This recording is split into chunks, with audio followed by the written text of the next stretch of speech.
ထိတ်တန်းခရိုနီတရေကြီးနဲ့လက်ထပ်လိုက်ပေမယ့်ခုလိုကြောင်းရင်ကြောင်းလူပြောများနေတဲ့ MRD4 မင်းသမီးလေးမုံ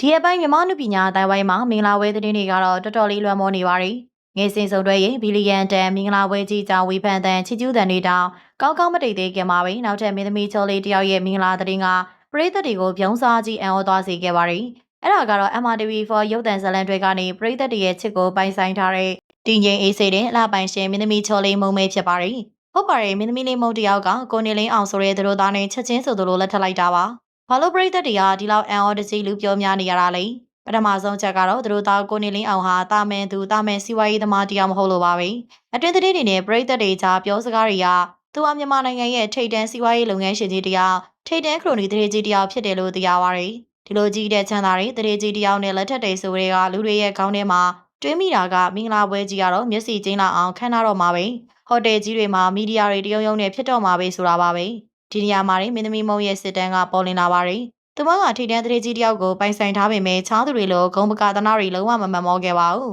သူတို့ရဲ့မင်္ဂလာပွဲကိုရန်ကုန်မြို့ရဲ့လှပဆုံးနေရာဖြစ်တဲ့စပီစားတောက်ဆိုင်တွေကကြီးမားတဲ့ရေကန်ကြီးတွေမှာကျင်းပခဲ့တာပါမင်းသမီးမုံကကြာပန်းတွေဝင်းနေတဲ့ရေကန်ကြီးတွေမှာ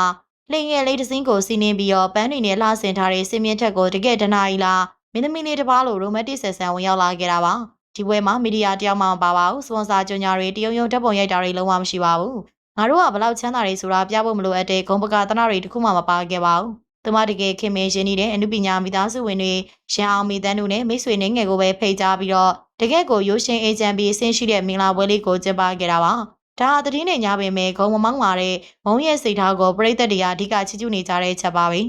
နောက်တဲ့ပရိသတ်တွေသိချင်နေကြတဲ့မိကုံကဘာလို့ဒီလောက်အလင်းအမြန်လက်ထက်လိုက်ရလဲဆိုတာပါလာပေါင်းများစွာကြိုတင်ကြညာတာမျိုးမရှိဘဲနဲ့ချက်ချင်းလက်ထက်လိုက်တာမလို့လူတွေကအမျိုးမျိုးတွေးနေပါရီဒီဖီကတော့အင်မတန်ရိုးရှင်းပြီးတော့ရင်ကျက်ပါရီတရုတ်ဆောင်မုံကအနုပညာရှင်တရားဖြစ်ပေမယ့်အခုဆိုရင်တက်ရွယ်တစ်ခုကိုရောက်ရှိလာခဲ့ပါပြီသူမဘွားအတွက်အောင်မြင်တဲ့နုပညာရှင်တတိကတော်တရားဖြစ်ဖို့တဲ့ပုံရေးကြီးတဲ့ဇာနာတစ်ခုသူ့မှာရှိနေပါရီအဲ့ဒါကတော့မိခင်တယောက်ရဲ့ဘွားကိုအမြဲဆုံးပိုင်ဆိုင်လိုတာပါပဲဟုတ်ပါရီမင်းသမီးမုံဟာရင်သွေးလေးယူခြင်းနေပြီဖြစ်တာကြောင့်ကိုတကယ်ချစ်ရတဲ့ကိုဘွားကိုအဆဆရလုံးချုံမှုပေးနိုင်တဲ့လက်တွဲပေါ်ကိုတွေ့ရှိတဲ့အခါမှာအချောင်းသူတွေလိုမင်္ဂလာပွဲခမ်းနားတွေချွန်ညာတွေအတွက်ချိန်တွေဆွဲမနေတော့ပဲမိသားစုဘွားကိုအမြန်ဆုံးတိဆောက်ဖို့အလင်းအမြန်လက်ထိုက်လိုက်ရတာဖြစ်တယ်လို့သူမနဲ့နှိစက်တဲ့အတိုင်းဝိုင်းကသိရပါရီဒါအသက်ရွယ်နဲ့ချိန်ခါရလိုအပ်ဆုံးနဲ့အမှန်ကန်ဆုံးဦးစားပေးဆုံးဖြတ်ချက်ကိုချလိုက်တာပါပဲ။ဘာဖြစ်ဖြစ်ကောပကာသနာတွေကိုမမှန်မောပဲကိုယ့်ရဲ့ဘဝအတွက်တကယ်အရေးကြီးတဲ့မိသားစုကိုတည်ငြိမ်အေးချမ်းစွာတည်ဆောက်သွားတဲ့မင်းသမီးချော်လေးမုံရဲ့ဆုံးဖြတ်ချက်ကိုတော့ပရိသတ်တရားလေးစားချီးကျူးနေကြတာမှန်ပါပဲ။ပရိသတ်ကြီးတို့ရောမင်းသမီးလေးမုံရဲ့ဒီလိုရိုးရှင်းတဲ့မင်္ဂလာပွဲနဲ့